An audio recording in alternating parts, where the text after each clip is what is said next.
While Tyrese Maxey may be dominating the current headlines, let's not forget that the reigning MVP of the NBA is still Joel Embiid. He was most recently crowned Player of the Week by the NBA for averaging 36.3 points per game, 12.5 rebounds, and 5.0 assists while leading the Sixers to a perfect 4-0 record this week. This is the second Sixer to earn this award, as Tyrese Maxey headlined the Eastern Conference in Week 1, followed by Jason Tatum in Week 2, and then Joel Embiid here in Week 3. In this video, I'm going to break down why he is playing the most effective basketball and best basketball when it comes to winning of his entire career, and how this is all happening thanks to Nick Nurse. Now, before I dive fully into it, I do want to make sure you guys are hitting that subscribe button. That at this point in time, 83.1% of you guys have not subscribed to the channel. I want to keep the Sixers Digest family growing. We got plenty of big plans for the season. The vibes are incredibly high right now, and I only hope that this keeps going for both the Sixers and us here on Digest Media. So make sure that you are clicking that subscribe button. Appreciate it quite a bit. But let's get into the topic of today. Now, before I dive fully into this, I do want to note these specific stats. There's a couple things that I'm looking at. There's never been any doubt about the talent level of Joel, but he has somewhat rightfully received his criticisms for the way it is translated to winning. That we know these Sixers have failed to get it past the second round throughout Embiid's tenure, and while there are plenty of reasons to point to, whether it be the Ben Simmons meltdown, whether it be James Harden not showing up, all these things that have come together, the bottom line is Joel Embiid is absolutely playing a role in it. Now, there's a couple reasons why I have room to believe that this is going to be different this year. And I want to start with this tweet from Paul Hudrick here of Liberty Ballers. He says, two telling Joel Embiid stats: 2.1 blocks per game, the highest since his rookie year, 3.4 offensive rebounds. Career high is 2.8. Those are numbers that demonstrate high activity level on both ends. He's in great shape and playing his ass off.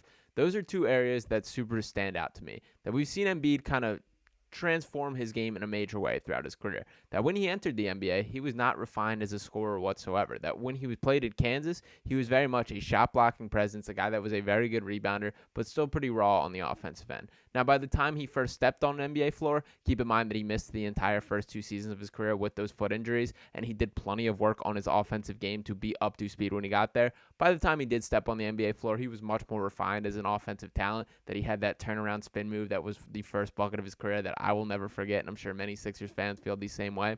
But we saw him grow into kind of this score-first guy, that he's a guy that has led the NBA in scoring in the past few years, incredibly talented as an offensive player, a guy that has kind of transitioned into a Kobe Bryant, Kevin Durant-like archetype, despite being 7'2". That he's not this Hakeem Olajuwon, Shaq-type player, even though he is this monstrous size and has this impressive footwork in the post. He sometimes is at his most comfortable when he's creating in the mid-range, hitting a jumper, and the fact that he can do all these things is what makes him so special as a talent.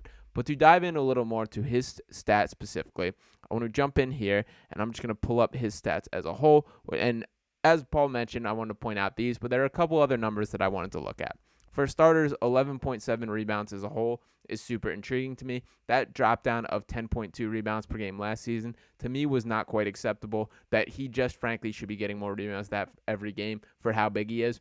And the biggest number that is jumping off the page to me that Paul did not mention is 5.7 assists per game. That, to me, is a big deal. That this is not Joel Embiid playing isolation basketball. This is him playing within a team construct, and this is him dominating and the Sixers at the better because of it.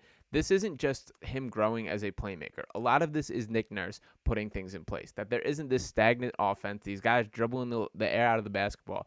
There's passes for Joel Embiid to make. So rather than being like past years under the Doc Rivers system where it was give Joel Embiid the ball at the elbow and him have to make something out of nothing, there's simple passes and simple tuck-ins that Embiid is being effective at making.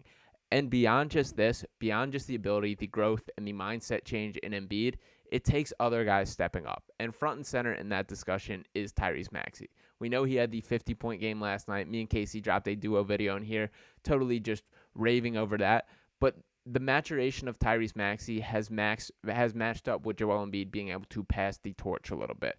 And to touch on why that is the case, we have this quote coming out of yesterday's postgame, which from Joel Embiid says, quote, "The hardest person I've ever been around. He has an even brighter future. He has another level he can get to. Philly has a good one. He is the franchise."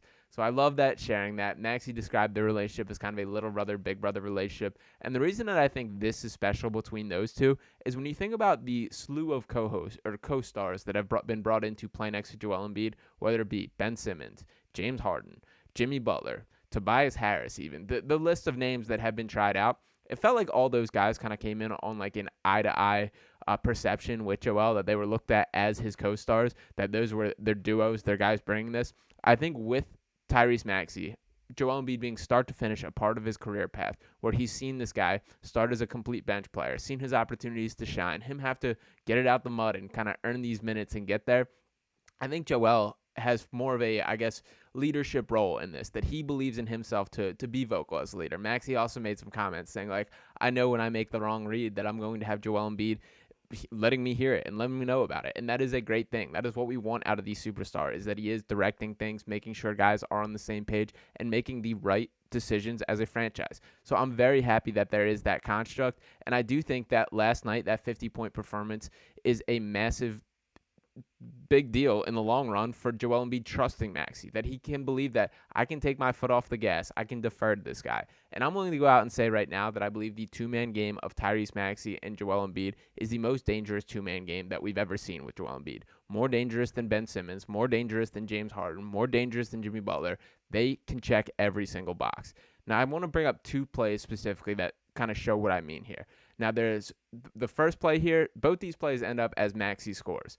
Number one, it's the little Maxi floater, and the reason that I think that's so special is when you think about the Joel Embiid and James Harden two-man game, which was incredibly effective and one of the most efficient across the entire NBA, it was very limited in the options that you can swing out of it, that it either resulted in a little pocket pass from James Harden to Joel Embiid, which Harden was excellent at, among the best of all time at making that particular play, or it ended in a switch. James Harden gets the big man switched out on him. It turns to an isolation, and he either takes a step back three or manages to get by and get to the rim, which, by the way, James Harden has yet to attempt a shot within 3 feet during his time with the Clippers, but that is a story for another day.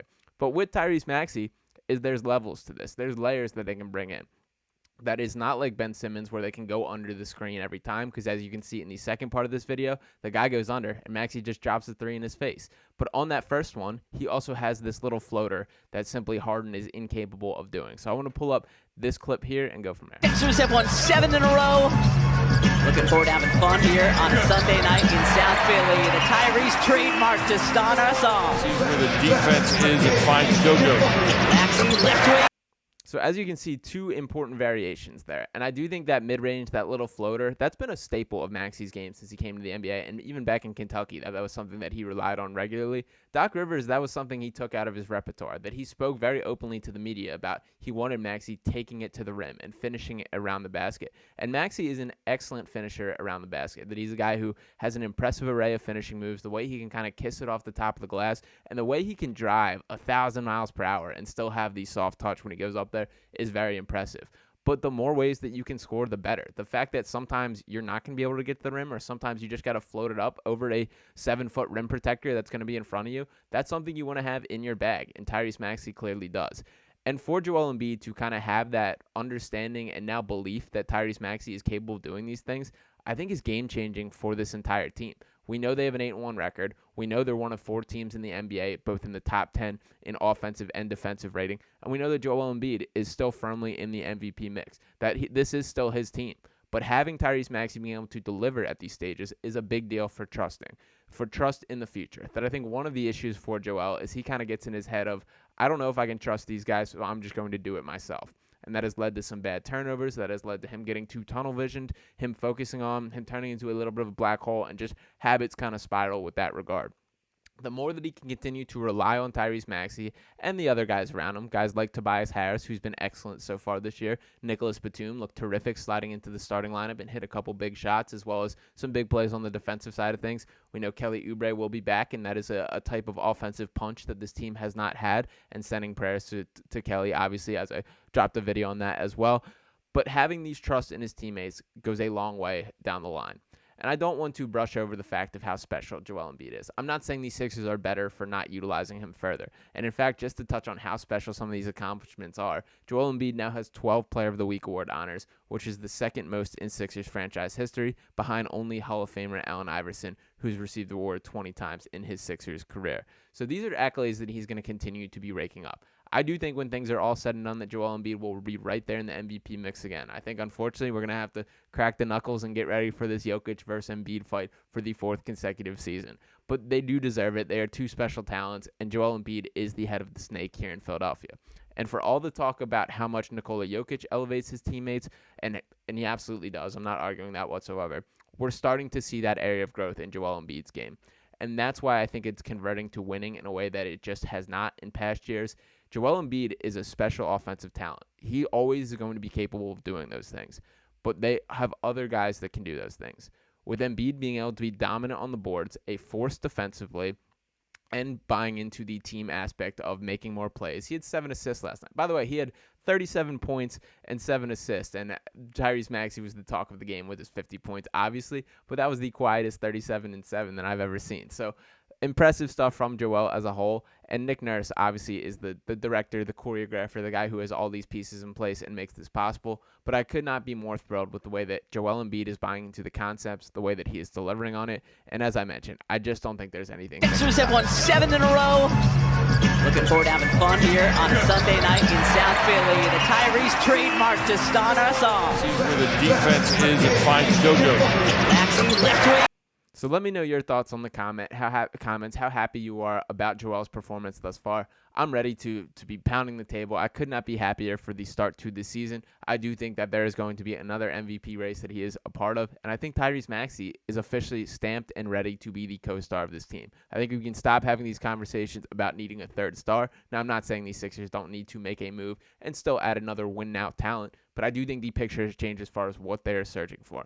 Keep the keys in Tyrese's hands because he is driving us home to the promised land right now.